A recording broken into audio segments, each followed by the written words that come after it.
Hi, I'm from Vogue. Ready for your interview? Mm-hmm. Commence. Oh, are you designing something? Yeah, so I have some sketches. So here I have a house, because I'm an architect. And I love waterworks, so I'm gonna be supervising monsoon in New Orleans, and I gotta watch out for some yellow fever, because it's deadly. And here I have the White House, and oh, you weren't supposed to see that. And here I have the Basilica of the Assumption of the Blessed Virgin Mary. These are just some plans that I'm gonna be working on soon. And the state penitentiary, it's a jail. And then the Bank of Philadelphia. What was it like for you at first? Well, it was a dark place. I was simply not living. My life had no purpose. And then I was born. That leads us to when and where were you born? I was born in the Fulneck Moravian settlement in the year 1964. How old are you now? I'm 56. Family? Yes, I have a rather large one. For example, there's Benjamin Henry Latrobe II. He's my son. And then there's dear Lydia Latrobe Roosevelt. She's my daughter. And lastly, there's Christian Ignatius Latrobe. He my bro, as the kids say these days. What is your nationality? I'm British at heart. God save the Queen. How long have you been an architect? Oh, since day one, I knew architecture was the thing for me. Where were you educated? Well, my father was a schoolmaster, and I was educated in Germany, England. God save the Queen. And I'm fluent in multiple languages. Later on, I attended the Moravian College at Nieski. Fascinating. What did you do with your life afterwards? Well, I emigrated to the United States of America in 1795. Which state did you immigrate to? Well, first I was in Richmond, Virginia, where I designed the state penitentiary, which was a former prison. But then I moved to Philadelphia, where I designed the Bank of Philadelphia. Hashtag not ad, hashtag not sponsored. Nice. What did you do after that?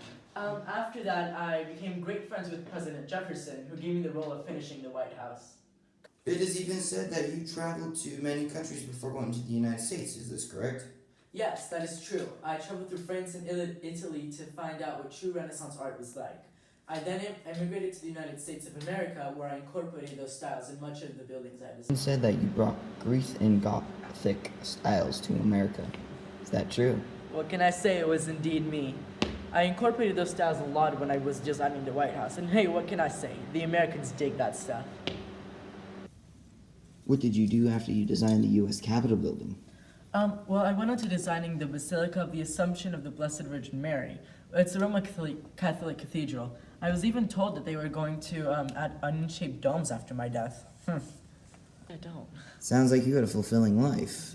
Mind telling us about some of your last years? Of course. Well, being the active engineer that I am, I overlook many waterwork projects, and I supervised one in New Orleans. Sadly, I caught yellow fever and Intense ending. Ready for the speed round? hit me with your best shot. Favorite hobby? Making buildings, duh. Most famous building? Let's see, the White House, the Assumption of the Blessed Virgin Mary, the Hammerwood Lodge, and of course the old Supreme Court chamber. Favorite country? England is my city. Status update on your most favorite achievement? Yeah, here's one. Just finished the U.S. Capitol building. Go check it out. It's in the U.S. Hashtag I'm awesome. Hashtag architect. Hashtag U.S. Capitol. Any posts of your achievements from anyone else you influenced? At Thomas Jefferson posted, hey, BHL Latrobe is awesome. My White House looks so great thanks to this guy. There's so much Greek Gothic influence. Hashtag Greek Gothic revival. Hashtag first one to do it. How would you say a Christian would react to your ideas? Good question. Well, I think a Christian would react to my ideas in a normal and understanding way.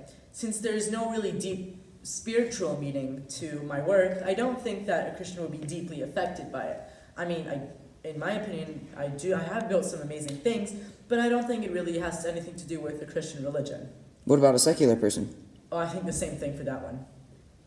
One event you're hosting this year? I'm hosting a Christmas design-off party at my manor. And now to wrap it all up, mind giving us a brief timeline, say 5 to 7 most important events in your life?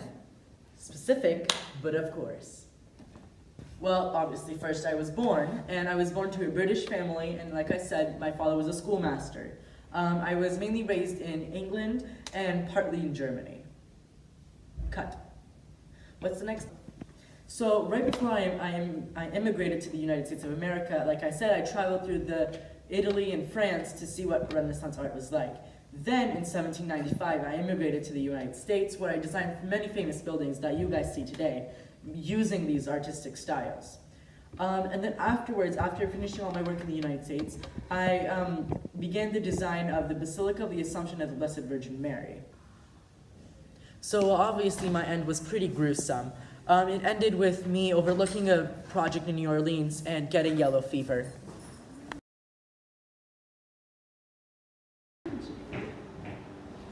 Alright guys, thanks for watching. As you can see, Benjamin Henry Latrobe had a pretty intense life.